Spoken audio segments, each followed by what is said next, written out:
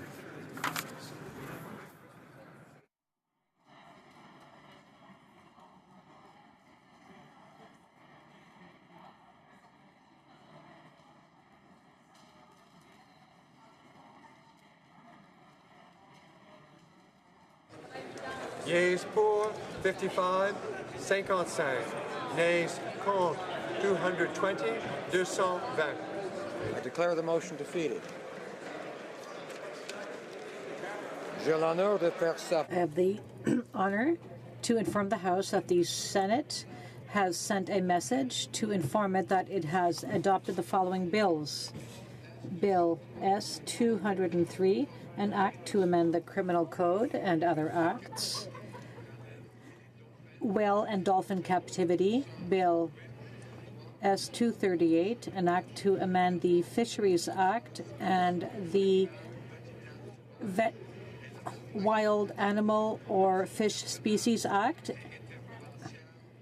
and an act to governing interprovincial trade, as well as an act, Bill C-240, an act to amend the Criminal Code, the Immigration and Refugee Protection Act, human organ trafficking. PM, the House will now proceed to the consideration of private members' business as listed on today's order paper. Private members' business, resuming debate on motion M-161 in the name of Mr. Long, record suspension program.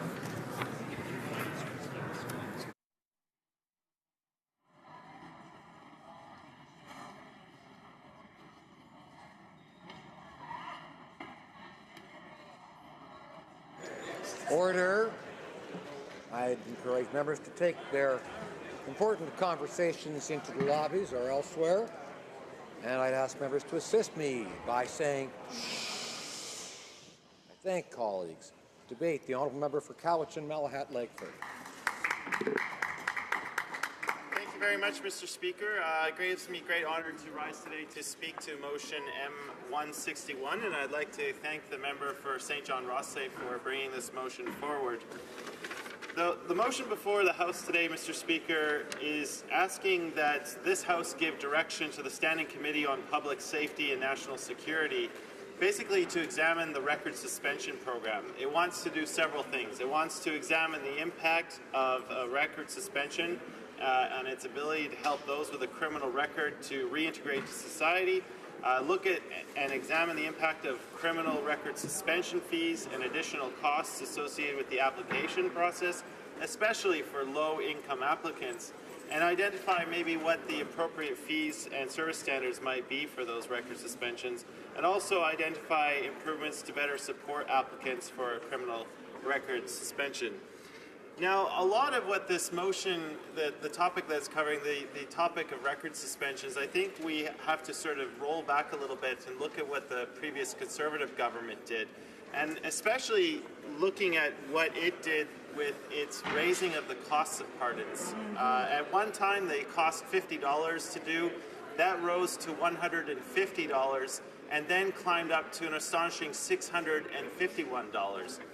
Now, if we look at the corrections system, and I have to underline that word, Madam Speaker, corrections system, because ultimately what our goal in the entire judicial system, the criminal system, is that we want people who have served their time, who have paid their debts to society, and who have demonstrated good behavior.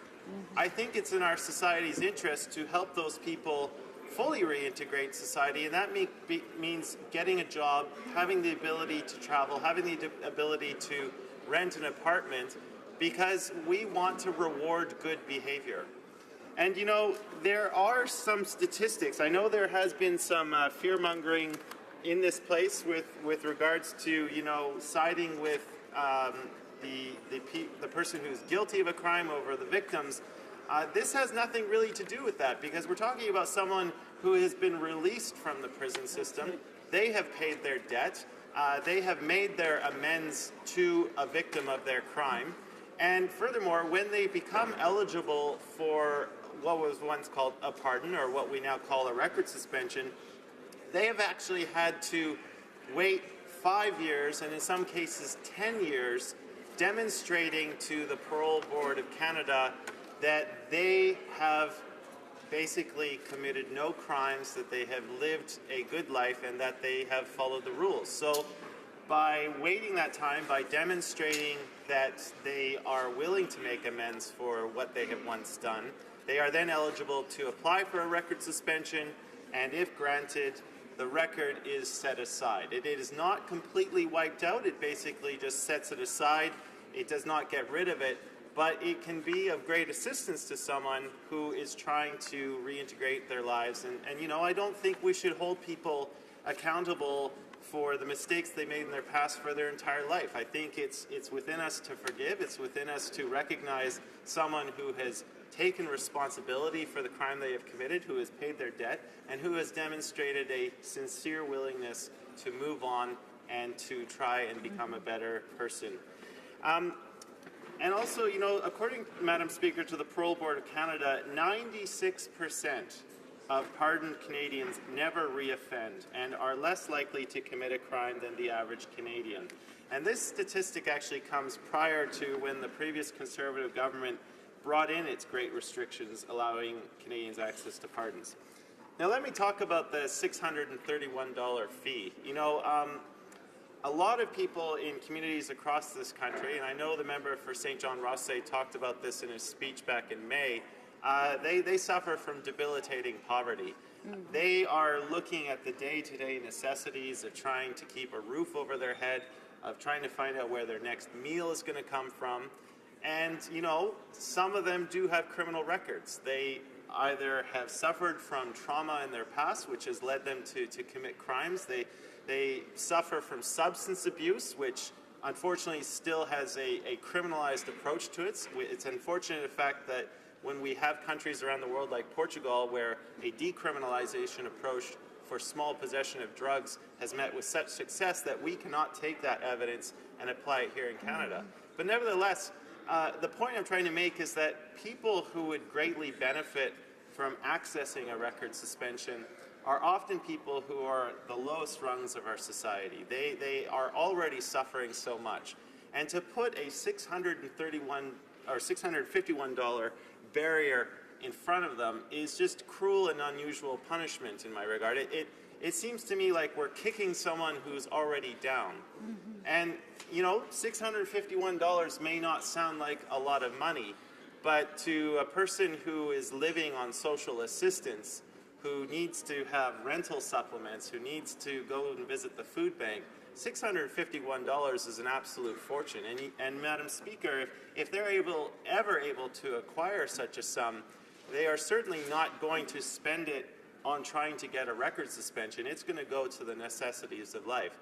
So I really feel that, you know, when the record suspension program went from $50 to $150 and then up to $651, that really was just striking people when they were already at their worst. Now, what I want to know, and I hope the member for St. John Rothsay will answer this, you know, when he closes this debate down on this motion, is, you know, his government has conducted some studies into the record suspension program. They have sought advice from Canadians, and they are now well past their third year in their mandate. And still, the public safety minister has yet to bring any real reforms to the record suspension program. It makes me wonder whether the Liberals really are all the way behind this, because, you know, the member who brought forward this motion, he sits in caucus with the public safety minister. Surely he has had the opportunity to bring this topic up with the public safety minister to discuss it. And yet still we see no action from the Liberal cabinet.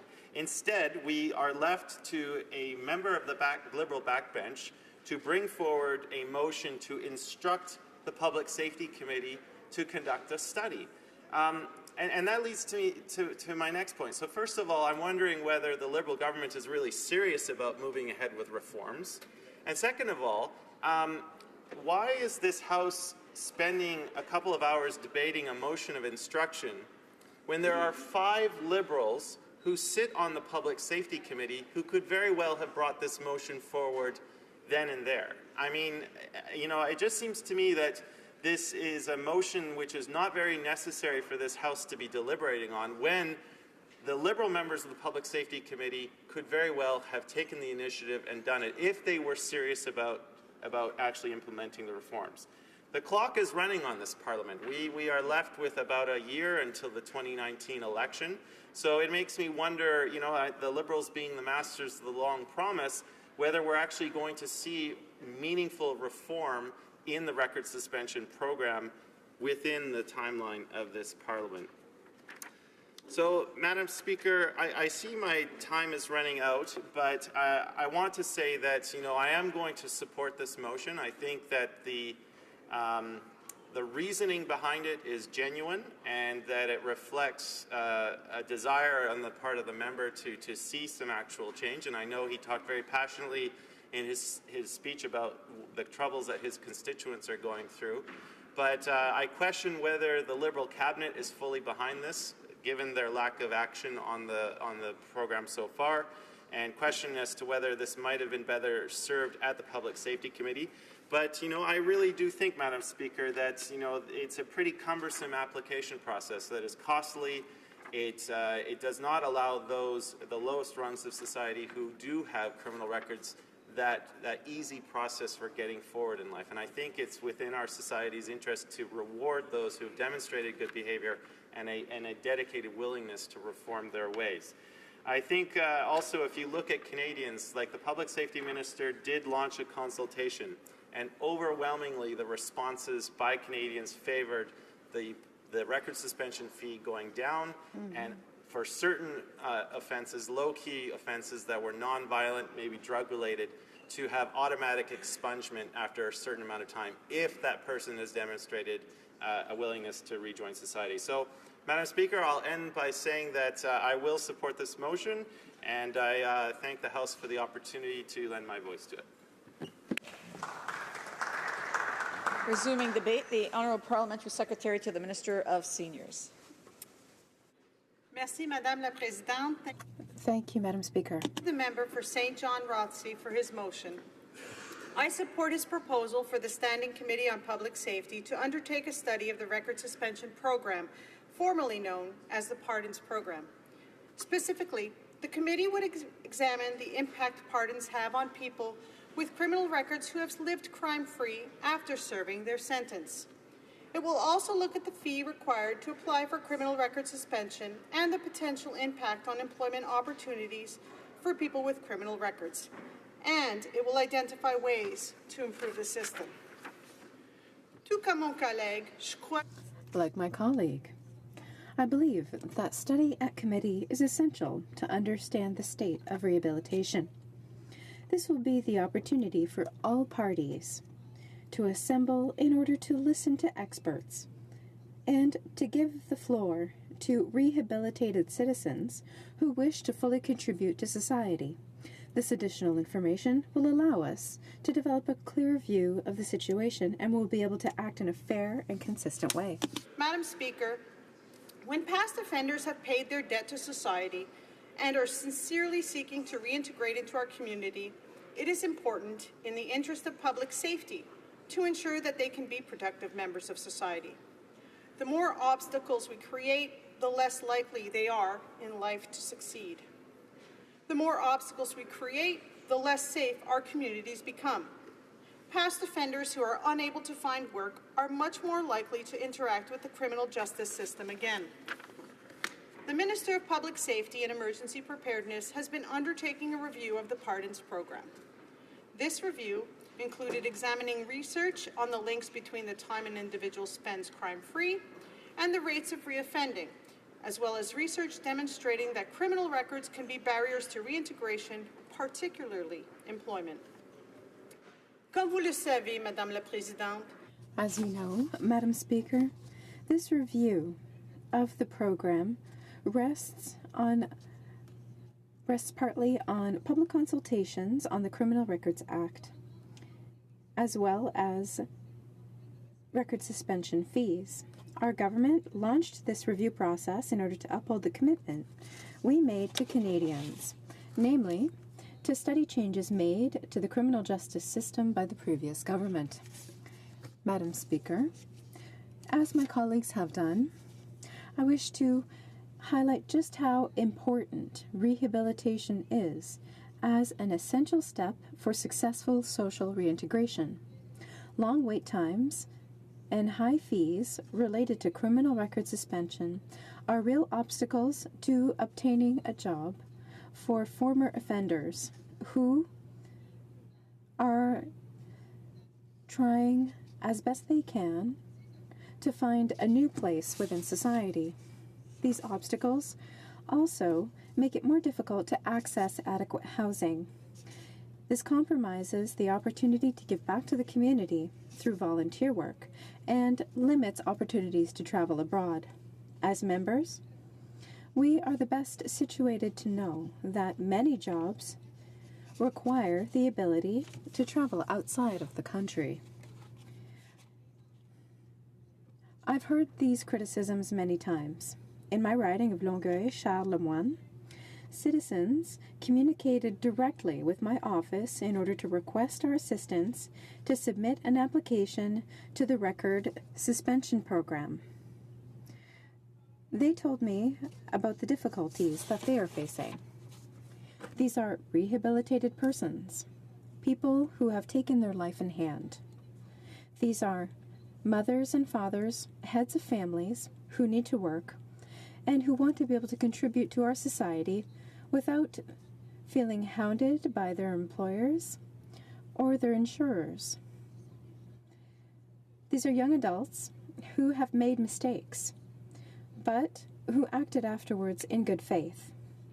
We need to encourage them to become leaders in our communities and not push them to turn their back on society. Our system, must promote social reintegration of people who have shown that they respect the rule of law instead of breaking it. Speaker, Canadians agree that the situation is problematic. The public safety-led consultations received about 1,200 online submissions and input from over 70 stakeholders. And a further consultation on fees led by the Parole Board of Canada received about 1,600 responses. Here are some of the key findings from both of these consultations. 96% of participants indicated that the record suspension application fee is too high and that the current waiting periods are too long, that the application process is unnecessarily complex, and that the purpose of the program should be to help people move forward, making it easier for them to gain employment and not be a barrier. A study of the record suspension program by the Standing Committee would complement this work already undertaken by the Minister of Public Safety and Emergency Preparedness. Madam Speaker, law-abiding people with criminal records don't want their records removed so they can slip under the radar. They want them removed so that they can be productive members of society, starting with obtaining a job. Having a criminal record can be a major barrier to making that transition. And as the Minister of Public Safety and Emergency Preparedness has said, the current user fee of $631 appears to be punitive. De plus, les frais et les délais d'attente. Furthermore, fees and the waiting period for record suspension are especially difficult for women. We know that in 2011, women in Canada earned about $14,000 less than Canadian men, not to mention covering a significant part of family and household expenditures. This data is even more alarming, knowing that people who have a criminal record often earn less than the Canadian average. Barriers to record suspension also have inordinate repercussions on visible minorities, particularly Indigenous people. Compared to the rest of the Canadian population, Indigenous persons face more challenges in terms of access to housing and to employment. That is especially true for those who have a record. That's without mentioning that the levels of income among Indigenous peoples is often well below the Canadian average.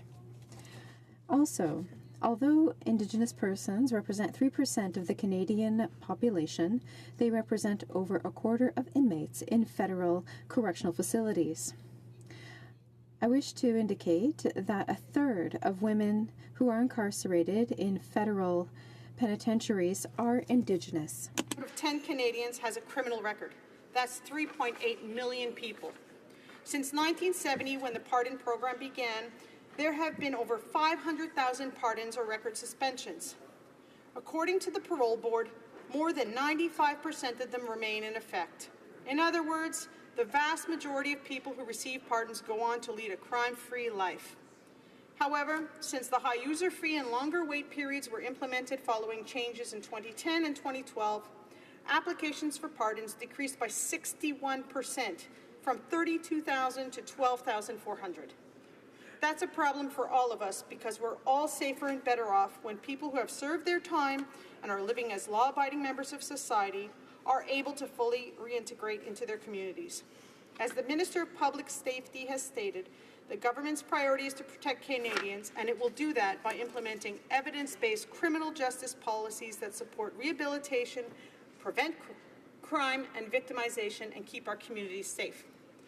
Encore une fois, je tiens à remercier.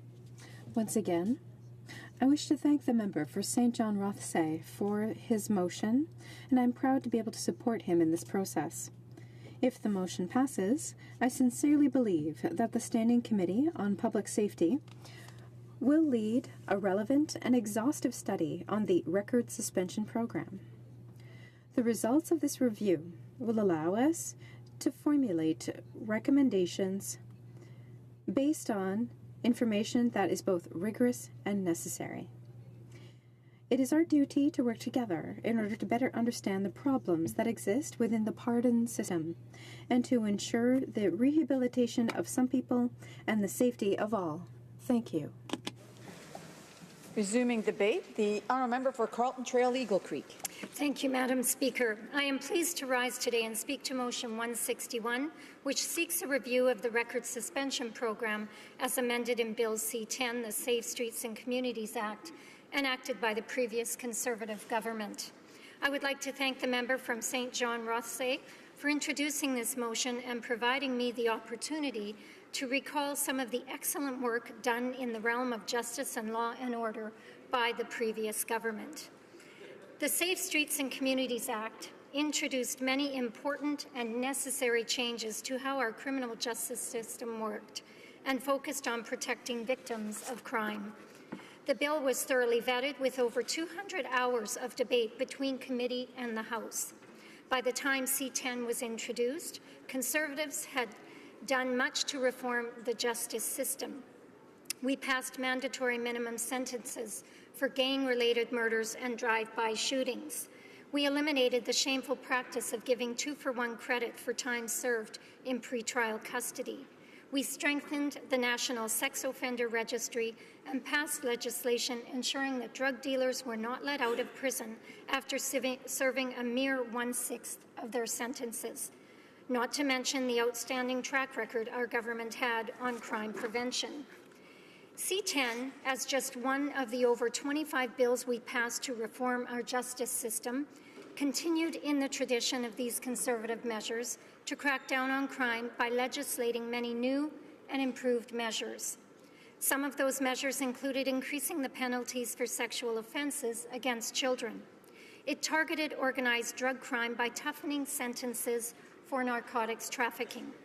It protected foreign workers who were at risk from becoming victims of human trafficking or exploitation. Notably, C-10 enacted the Justice for Victims of Terrorism Act, which allowed the victims of terror attacks to sue both the individual responsible and those who supported them. It granted broader leeway for the Minister of Public Safety to decide if someone who committed crimes overseas, including acts of terror, should be allowed to come back to Canada. These are points of particularly interest now, as a comparison to this government's record on terrorists, their victims, and the victims of crime overall. This Liberal government has sought to bring ISIS fighters back into Canada.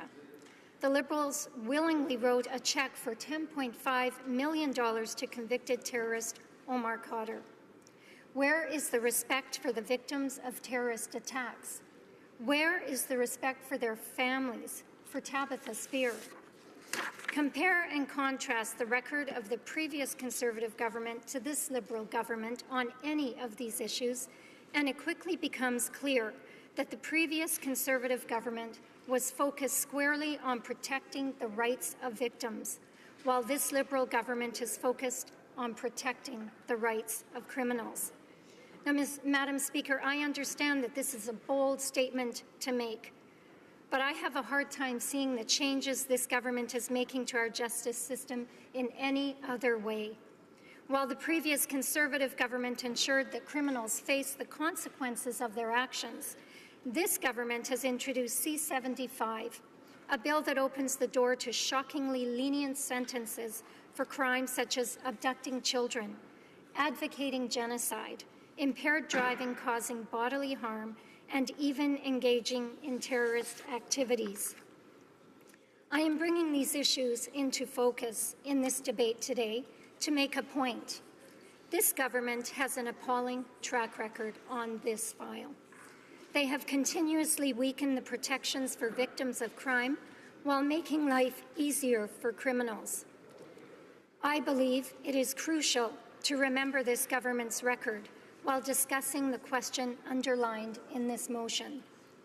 There are certain individuals who would be greatly pleased to use this motion as an opportunity to call for the wholesale repeal of C-10.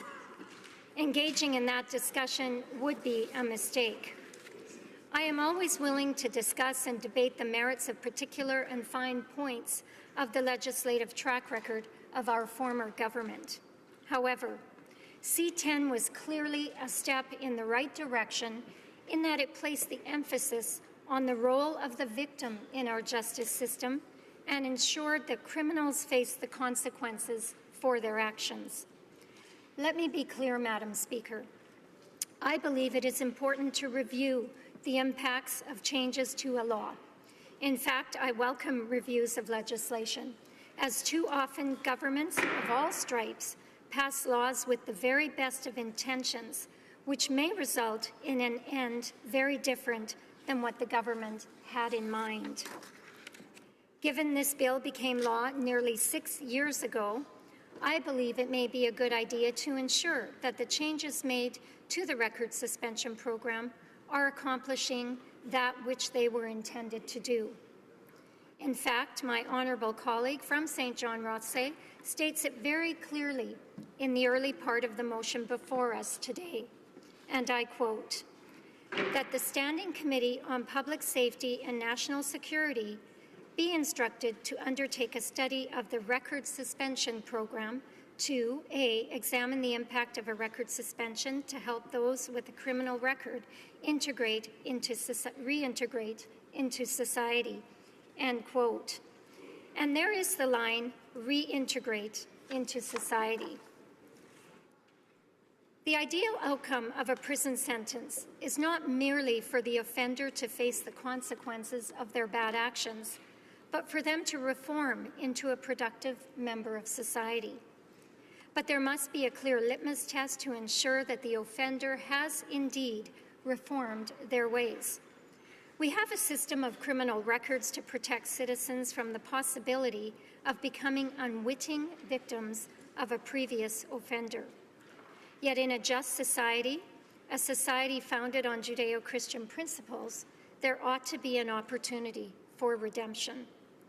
This is why the record suspension program exists, to give another chance to those who have proven themselves reformed.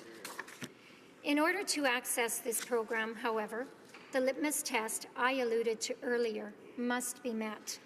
C-10 set the standard as 10 years lived crime-free for serious crimes, or 5 years for summary offences. It also disqualified those who proved themselves too dangerous by including those convicted of sexual offences against children and those convicted of 3 indictable offences from ever being eligible to apply. C-10 ensured that offenders would pay their own way through this system and increased the record suspension application fee to reflect that belief. In crafting the bill, the previous government believed that this standard would best protect the community, respect the rights of victims, and provide those who have proven themselves deserving a second opportunity. Now, perhaps enough time has passed for the results of these changes to be reviewed. I am sure that all of us in this place wish to ensure that the process of the record suspension program is not hindering long rehabilitated individuals from becoming productive members of society. However, let me again state the importance of retaining the focus on this aspect of C-10. The Safe Streets and Communities Act placed the focus squarely on the rights of victims. Listening to those who wish to repeal the bill would be a step backwards for our justice system. I do remain cautiously optimistic that the motion before us today will provide the opportunity to further strengthen our justice system. Thank you, Madam Speaker. Resuming debate. Reprise de débat. Resuming debate. Oh, we got an orders of the day. We have a point of order. The Honourable Government House Leader. Thank you, Madam Speaker. An agreement could not be reached under the provisions of Standing Order 78.1 or 78.2 with respect to the report stage and third reading stage of Bill C-77 Act to amend the Canadian Elections Act and other acts and to make certain consequential amendments.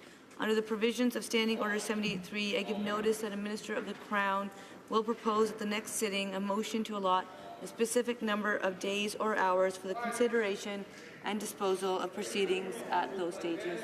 Thank you, Madam Speaker. Thank you. Resuming debate, the honourable member for Halliburton, Kawartha Lakes, Brock. Thank you, Madam Speaker. I rise today to speak to motion 161 that calls for a study on the impacts of people in Canada with a criminal past who seek a record suspension, formerly known as a pardon, a term perhaps more familiar with those watching the debate at home, but a term that the previous Conservative government removed to reflect that this was not a purging of their past, but rather a recognition of their efforts to change and live productive lives within our communities. More specifically, this motion, if passed, would instruct the Public Safety Committee to undertake an examination of how record suspensions can help those reintegrate into society, to look at the fees associated with the application for record suspensions and whether they should be changed. And finally, an all-catch directive to identify any improvements to better support applicants through this process. It's interesting that this motion is being debated in the House rather than being simply moved to the committee itself, which I think could be a much quicker option. It's also interesting that this comes on the heels of the debate on Bill C-83, an act to amend the Corrections and Conditional Release Act. Well, Bill C-83 and the motion we are discussing today are different in substance. I believe that they are at the heart of these two items is the watering down or perhaps the repeal of the previous Conservative government's Bill C-10, the Safe Streets and Communities Act. Bill C-10 enhanced victims' rights and enhanced the safety of Canadians, which lengthened the crime-free waiting period to 10 years before a serious offender could apply to suspend indictable convictions and to 5 years from 3 for summary offenses. It disqualified anyone with more than 3 convictions for an indictable offense from ever being able to apply and disqualified those convicted of child sex offenses from ever being able to apply. I think that a review of the fees associated with the applications for record suspensions is in order, particularly if the fees are hindering the rehabilitation of individuals to get back into their community, as the honourable member from St. John Rothsay has indicated. However, if this is another attempt by the Liberal government to prioritize the rights of criminals ahead of the rights of victims, that's something Canada's Conservatives will not accept. Motion 161 instructs the Public Safety Committee to look at how suspending a criminal's record would assist in the reintegration into society. The honourable member from St. John Rothsay included this in his speech. He also included references to people convicted of minor offenses like theft under.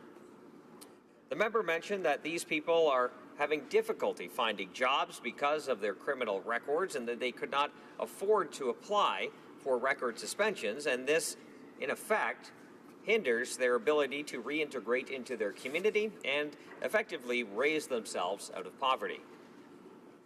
As I've indicated earlier, Speaker, a review in this narrow context at committee, I feel, is more appropriate.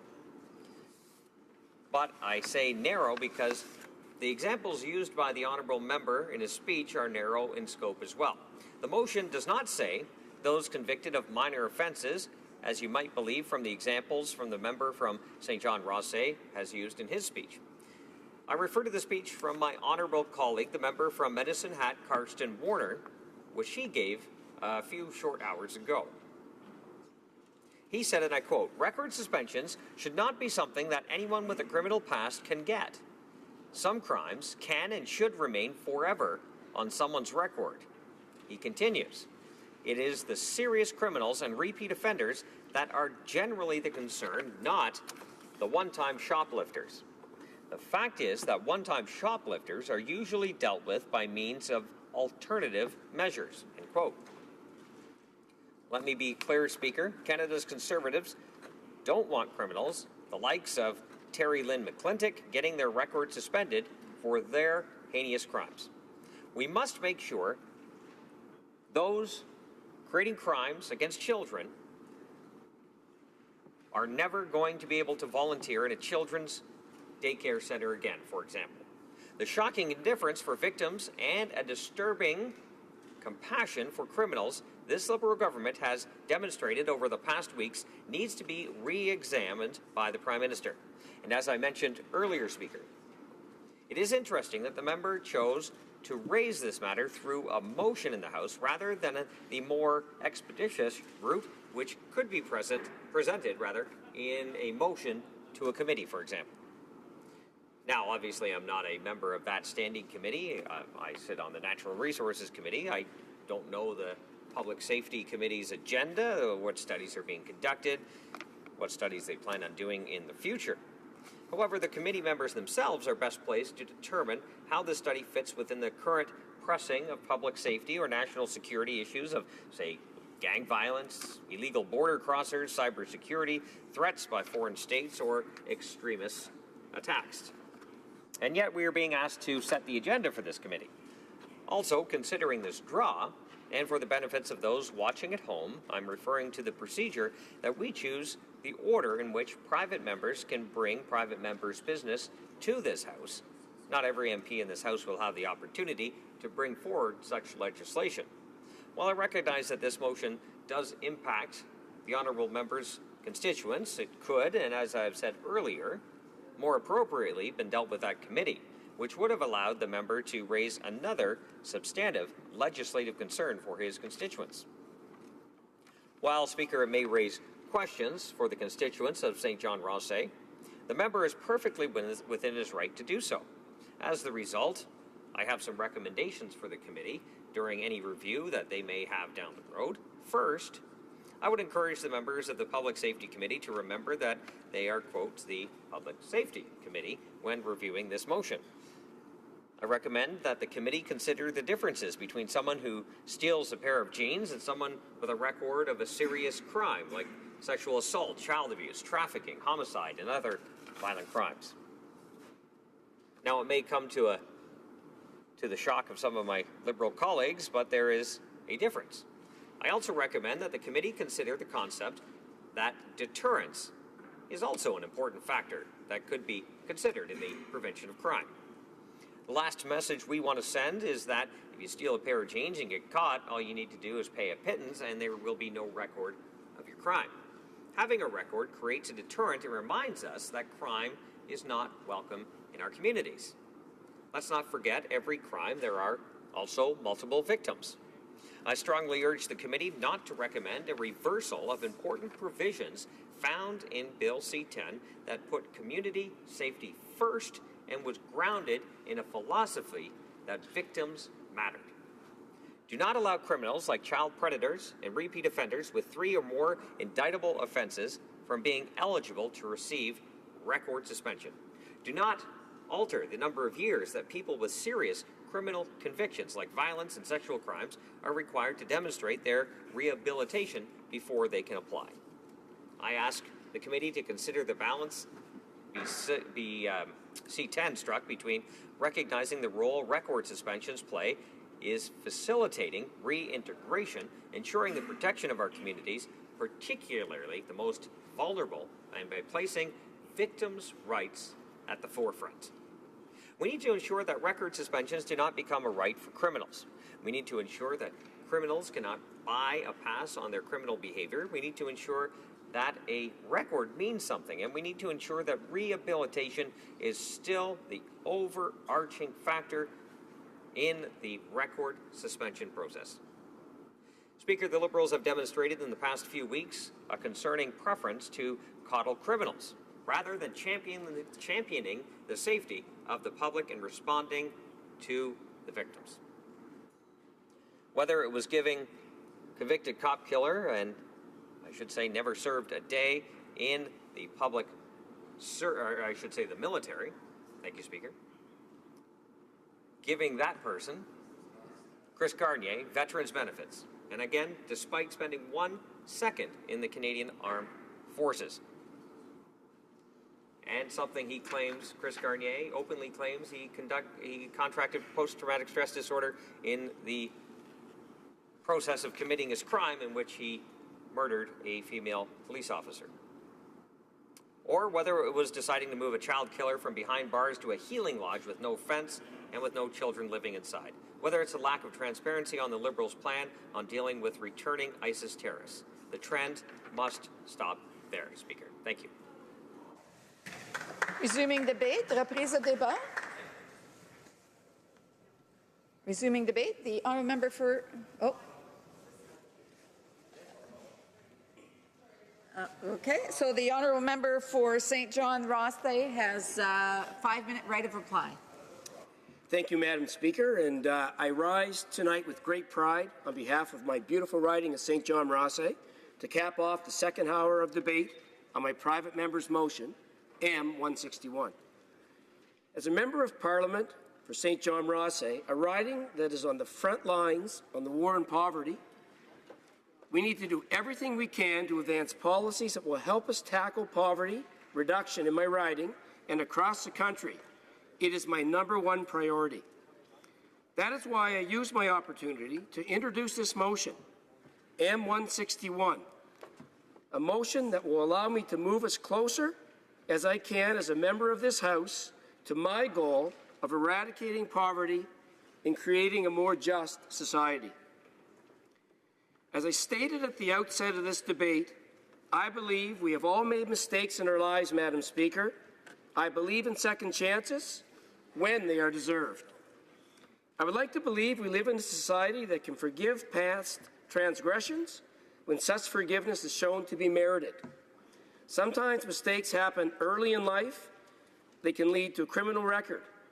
When a mistake is properly addressed, it is best for everyone, both the offender and for society they live in, to move on. We need to, as a society, be able to provide deserving citizens with a second chance. I know that the vast majority of my colleagues across the aisle agree with me. Indeed, my colleague from Sherwood Park, Fort Saskatchewan, asserted that they do. In the last hour of debate, when he said the following, Madam Speaker, we recognize the important role that record suspension plays in allowing people to move on from that phase of their life if there is clear indication of rehabilitation. As we have heard over the course of this debate, it is unfortunately the case that the criminal justice system often fails to provide this second chance for many deserving Canadians, especially in low-income situations. Approximately 3.8 million Canadians have a criminal record, but very few eligible Canadians apply for record suspension, and less than 11% of those convicted of crimes have been granted a pardon record suspension. In addition, over 17,000 fewer have been able to successfully reintegrate into society and join the workforce as a direct result to the changes made to the pardon system made by the previous government, including the quadrupling of the application fee. This represents a 57% drop in applications since previous government's changes came into effect. Is this fair? Does this show compassion? I think not. It also represents thousands of Canadians who are unable to secure employment and successfully reintegrate into society. However, this is not only about giving those who have atoned for their past mistakes an opportunity to escape poverty, it's also about keeping our streets and communities safe. When those with criminal records are unable to secure employment because they are unable to overcome the barriers to securing a suspension of their record, they are far more likely to repeat the mistakes of their past than they would be if they were able to acquire gainful employment. Breaking down these barriers, Madam Speaker, to reintegration erected by the previous government is not just the right thing to do from a moral and public safety perspective, it's the right thing to do from an economic perspective. Indeed, it costs taxpayers over $117,000 a year to incarcerate an individual, not to mention our economy takes the hit it takes as a result of lost productivity. In order to be tough on crime, we must be tough on poverty. In this sense, a vote in favor of this motion is a vote for addressing the root causes of poverty and crime, and a vote against it represents nothing more than a partisan virtue signaling that does nothing to address poverty and crime. It is time to put partisanship aside. We must all roll up our sleeves and work across the aisle to tackle the scourges of crime and poverty head on. I truly hope my colleagues across the way will vote their conscience on this. If they truly care about getting tough on crime, they will. Thank you, Madam Speaker. The question is as follows. Mr. Long, seconded by Mr. Drabushin, move that the Standing Committee on Public Safety and National Security be instructed to undertake a study of the record suspension program to examine the impact of a record suspension to help those with a criminal record reintegrate into society. B, examine the impact of criminal record suspension fees and additional costs associated with the application process on low-income applicants. C, identify appropriate changes to fees and service standards for record suspensions. D, identify improvements to better support applicants for criminal record suspension, and that the committee present its final report and recommendations to the House within 9 months of the adoption of this motion. Plaît-il à la Chambre d'adopter cette... It's the pleasure of the House to adopt this motion. All those in favour of the motion, please say yea. All those opposed will please say nay. In my opinion, the yeas have it. Pursuant to Standing Order 93, the recorded division stands deferred until Wednesday, October 31st, 2018, immediately before the time provided for private members' business. Order. Pursuant to Standing Order 38, a motion to adjourn the House is deemed to have been made and seconded at this time. Therefore, the question is that this House do now adjourn. The Honourable Member for Vancouver East. Thank you, Madam Speaker. When the Prime Minister makes the decision to bankroll a Texas oil company and purchase their 65-year-old leaky pipeline for $4.5 billion, despite Indigenous opposition, he has made a choice. He has decisively picked a side. The Prime Minister has picked corporate welfare over representing and respecting the rights of Indigenous people. Is a very clear message from the Prime Minister and the farce of the rhetoric about the new nation-to-nation relationship that the Prime Minister claims is the most important relationship for his government. In May, 230 international organizations wrote to the government criticizing them for treating free, prior, and informed consent of impacted Indigenous communities as a mere afterthought in this process. We know that criticism was absolutely correct. On August 31st, the Federal Court of Appeal nullified the certificate approving construction and operation of the Trans Mountain Expansion Project, putting a halt to further construction and operation of this project. The Federal Court of Appeal found that the National Energy Board's review failed to include the increase in tanker traffic and the negative impact that would have for endangered killer whales, and failed in its duty to engage in meaningful consultations with First Nations before giving the green light to the project. It said the NEB's review was so flawed that the government cannot rely on it as a basis to approve the project.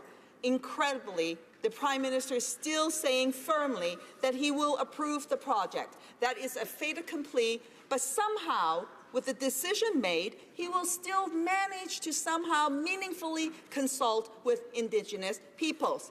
He is blind to the double talk.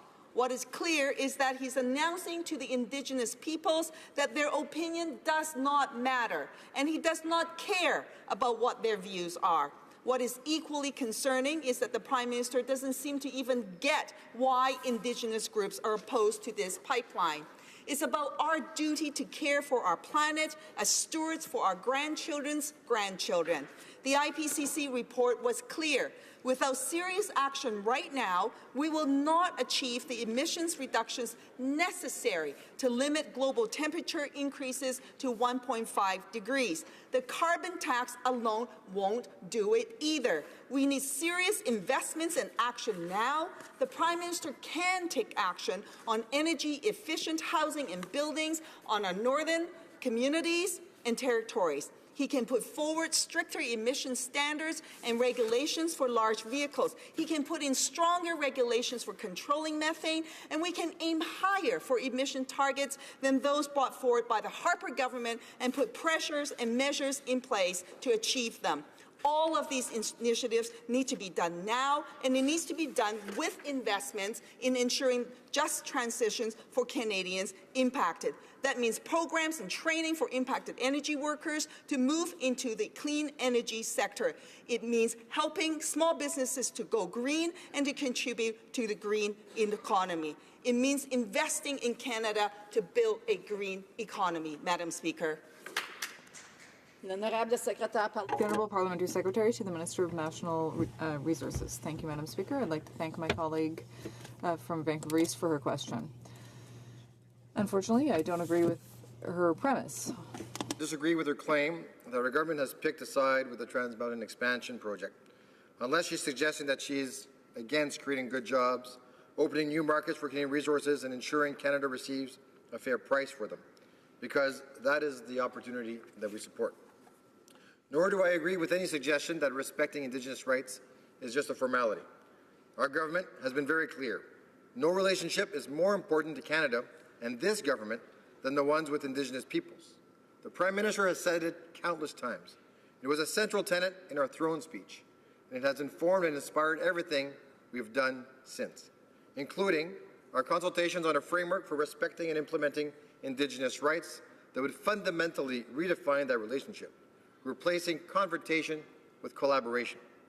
That's why we also implemented an interim approach for reviewing research projects that includes supporting meaningful Indigenous engagement and taking Indigenous knowledge into proper account. That's why we also introduced Bill C-69, so that good projects go ahead in Canada. Legislation that would create new partnerships by recognizing Indigenous rights up front and confirming the government's duty to consult. Legislation that would not only require the consideration of Indigenous knowledge, but respect the need to properly protect it. Legislation that would consider the impact of resource development on Indigenous rights and culture in the decision-making process. And legislation that would build capacity and enhance funding for Indigenous participation. And legislation that would aim to secure free, prior, and informed consent. That's our record, Madame la Présidente. And now we are building on it by respecting the Federal Court of Appeals decision on the TMX project and by following its direction for enhancing Indigenous consultations. That way forward includes relaunching Phase 3 consultations with all 117 Indigenous groups affected by the project. It also includes working with First Nations and Métis communities and seeking their views on how to get Phase 3 right. Doubling the capacity of our consultation teams, ensuring our government representatives on the ground have a clear mandate to conduct meaningful consultations and empowering them to discuss reasonable accommodations with Indigenous groups on issues important to them.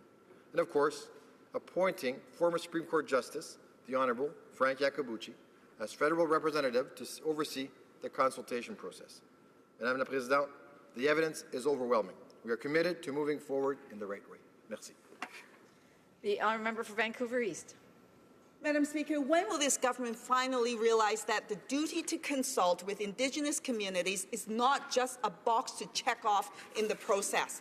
This government just doesn't get it. Climate leaders do not spend $4.5 billion purchasing pipelines to cover bonuses for executives. Governments take their duties to Indigenous communities, and they should do this seriously. They don't announce that they have already made a decision before engaging in consultation.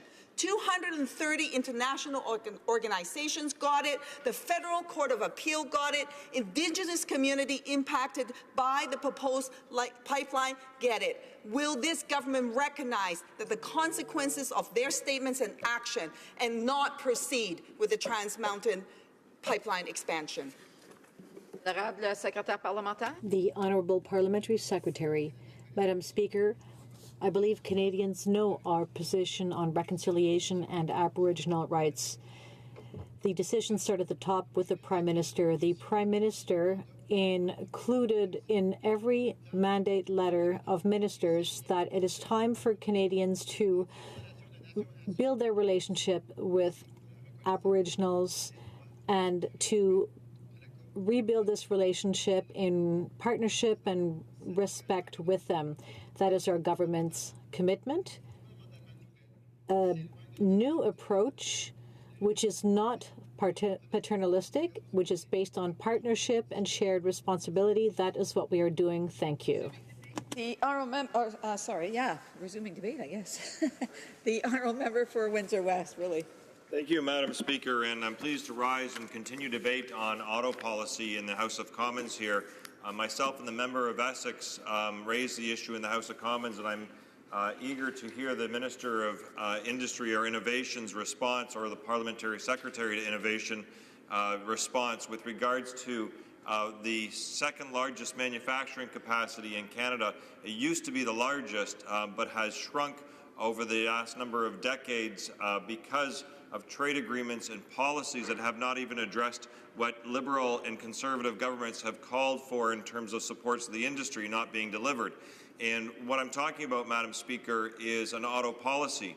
The auto manufacturing sector in North America is certainly part of the industrial development of Canada. In fact, out of Windsor, we see a legacy from the past that has led to the auto production of vehicles in the future. And it's not only just been the technology that's changed, it's also the people. And it's also brought together a number of different work-related ingenuity changes, workplace safety changes, and benefit and employment changes that affected all sectors of the Canadian economy. And to this date, even in my own office with Melanie, my one staff, and her children, Toby and Lucy, that are part of the auto extended family, that see the benefits of their heritage coming from the auto sector itself and from the Windsor area. Its footprint carries itself all the way up the 401 and the 417 here into this region. And Madam Speaker, what we asked about was the issues related to the Trump tariff and the negotiations that were going on with NAFTA. And what we have done in the past, not being prepared, has cost us. So prior to the original NAFTA, we had the Auto Pact, which is a trading agreement between the Canadian and the U.S. government.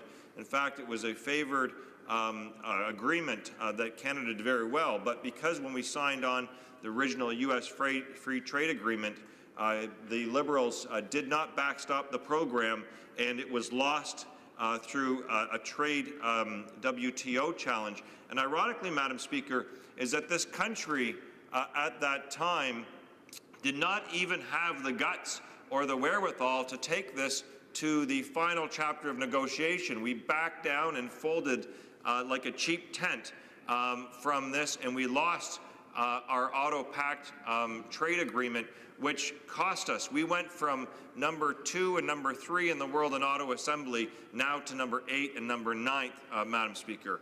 And subsequent governments have not followed through with a national auto strategy, despite we've had several reports called a call for action from the Canadian National Auto Strategies. This is the government working group that was with industry and Canadian innovators in industry and labor at that time, calling for targeted measures to make sure that we don't slide any further.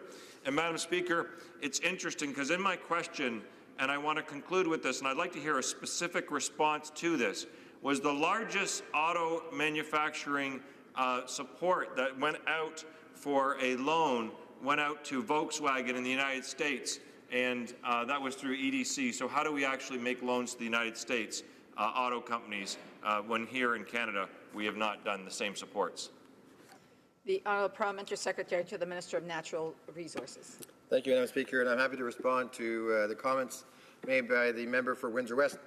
Madam Speaker, our government is taking concrete steps through several key policy initiatives to secure and strengthen the automotive sector in Canada by securing the footprint, supporting technology development, and building the ecosystem for Canada to lead in the design and manufacture of the car of the future. We have a plan that builds on and leverages the experience in the industry and the expertise and technologies shaping the industry's future. Our innovation and skills plan helps position Canada as a leader in the global economy with commitments to grow Canada's automotive footprint, support digital innovation, and invest in clean technology. The Strategic Innovation Fund, a $1.26 billion program, has provided funding to support innovative projects in the automotive sector. For example, we provided $49 million to create 1,500 new jobs and maintain another 8,000 jobs, and to help Linamar Corporation launch a new innovation center in Guelph, Ontario, dedicated entirely to research and development. We provided $110 million for Toyota Motor Manufacturing Company in Cambridge that will help retain 8,000 jobs, create 450 new jobs, and provide 1,000 more co-op placements, making Toyota's Canadian plants the largest producer of Toyota hybrid vehicles in North America. Dans le cadre de l'initiative de Supergraphe d'innovation, The initiatives announced earlier this year point to a sum of $950 million, which will be invested to help companies who will be engines of growth. Our strategy will make it easier for companies to recruit skilled workers throughout Canada. We launched Invest Canada, and we want to attract international investment to help make Canadian companies more competitive. We will work closely with our partners, industry, the provinces, unions, municipalities, and others to help grow the auto sector in Canada.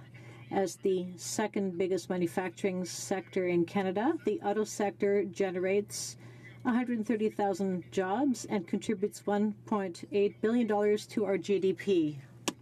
To one that is connected, automated, zero-emission, and shared, our government continues to amplify Canada's automotive manufacturing strengths, innovative research capabilities, technological expertise, and talent. Together, with a robust supply chain comprised largely of small and medium-sized enterprises, these strengths contribute to the ecosystem which makes Canada a location of choice for the design, development, and manufacturing of the car of the future. The measures we are taking increase our economic prosperity and the opportunity for well-paying, quality jobs for the middle class. Merci. The honourable member for Windsor West. Madam Speaker, and thank you, Madam Speaker. And you know, Madam Speaker, I didn't get a response. I've got certain measures that the Parliamentary Secretary of the Natural Resources mentioned. I guess provided notes from the Parliamentary Secretary for Innovation or the Minister for Innovation who couldn't or wouldn't show up tonight to debate something industrially in Ontario, which is very important. And I think, Madam Speaker, we are at a crossing point here with regards to our industry. And I mentioned the family before. Melanie, my staff, with her children, Toby, Hugh, and Lucy, who have a grandfather in the auto industry, and they might be one of the last ones that actually have this family continuation, Madam Speaker, because with the recent agreement with the United States and the lack of auto policy, we're seeing our footprint shrink and a sunset on the industry. Also want to remind the member that he's not allowed to indicate who's not in the House. So I just want to make sure that the member has been here. He's the Dean of the House almost, so.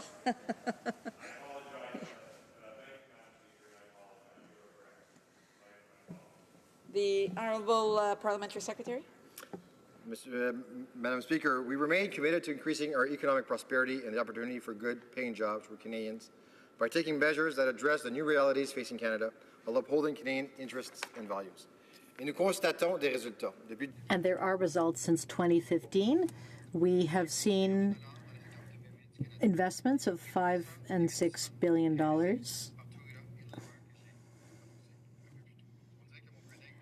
It seems my colleague wasn't listening because there are more jobs being created in different areas. Our measures are ensuring that our industries are well placed to build the cars of today and tomorrow here in Canada. Thank you. Resuming debate, the honourable member for Saint-Hyacinthe-Bagotte. Madam Speaker, the problem of the EI gap has not been solved yet. We hear the broken record saying that a pilot project is underway, but it's only taking place in 13 of 62 regions, and that's unacceptable. In Saint-Hyacinthe and Actonville, citizens cannot benefit from this pilot project. I deplore the fact that this government is only presenting partial measures today. Seasonal workers need help with the gap in the EI system. There's talk of training, skills, pilot projects, targeted economic regions, short-term measures, and more, when all workers want is to feed their families. By choosing training over support, Liberals are refusing to recognize a sector which is a driver of our economy. As a representative of the agri-food technopolis of Saint-Hyacinthe, I know that these workers are so important to the economy of our region. I would like to remind the Liberal government of one thing. Jobs might be seasonal, but workers are not. We have to act in a definitive and thorough way to help thousands of workers who will be in a critical situation this summer without a job, without revenues for many months, and they will still have to look after their needs. In my riding, landscaping and lawn care businesses are concerned. Some have even had to make personal loans to their employees. Just imagine that. This government claims that it has solved the EI gap problem. Madam Speaker, it's urgent to bring back the eligibility threshold of 360 hours and to provide at least 35 weeks of benefits for all seasonal workers in the manufacturing sector to put an end to the EI gap.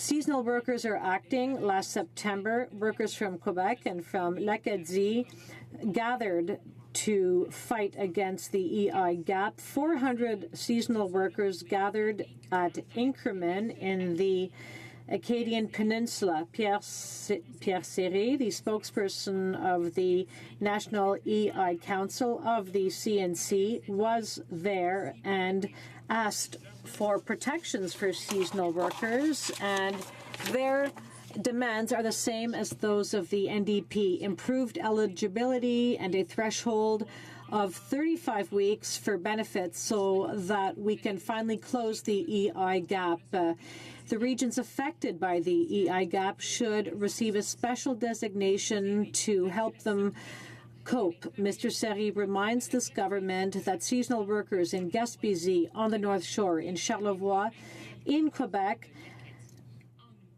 have the same reality as those living in Acadia. In August, after repeated demands by the NDP, this government announced a pilot project which would award 5 additional weeks of benefits, but that still doesn't meet the needs of seasonal workers. Groups of unemployed say that this government seems insensitive to the demands of workers. So again, I ask the government, when is the government really going to close this EI gap? The Honourable Parliamentary Secretary for the Minister of Natural Resources. Thank you, Madam Speaker. I'm happy to respond to my colleague on this important issue. Our government understands the concerns of seasonal workers who can't find work and have no source of income after using up their EI regular benefits and before the new work season begins. We're hit hard by this income gap referred to as the trou noir. Faced with this challenging and stressful situation, seasonal workers needed our help, and with the help of the provincial governments involved, we responded. First, we provided immediate support by reallocating $10 million from existing resources to the most affected provinces, Quebec, New Brunswick, et l'île du Prince-Édouard.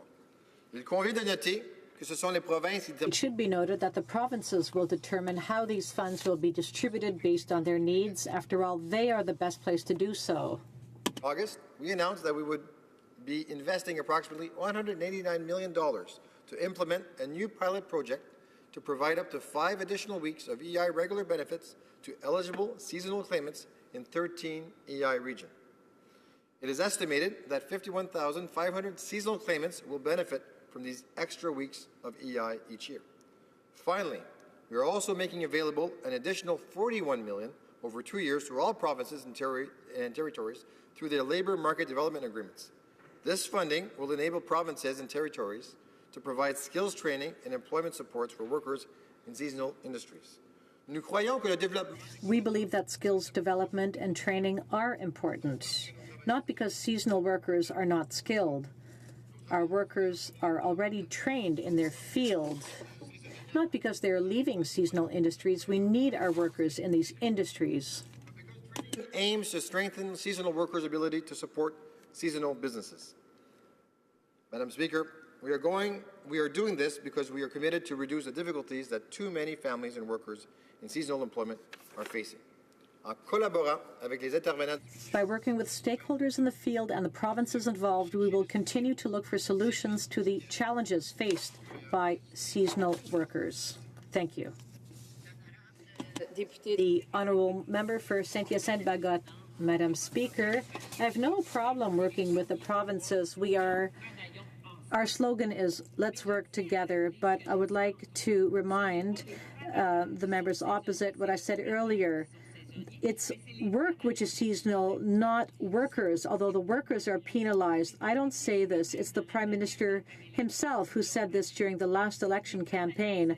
Seasonal workers are extremely mad despite the actions of the Liberal government because they know that in a few months, despite training, they are going to end up again with weeks without income. Just imagine, Madam Speaker, you know you will not have any income in a region where there is only seasonal work.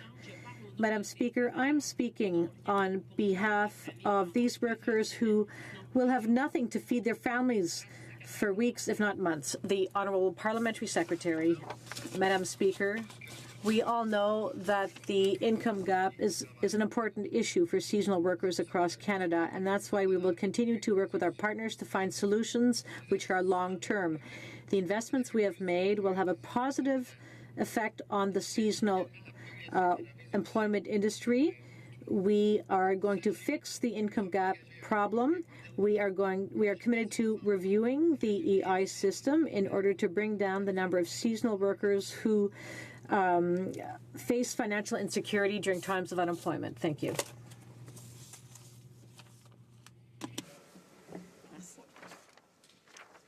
The motion to adjourn the House is now deemed to have been adopted. Accordingly, this House stands adjourned until tomorrow at 2 p.m.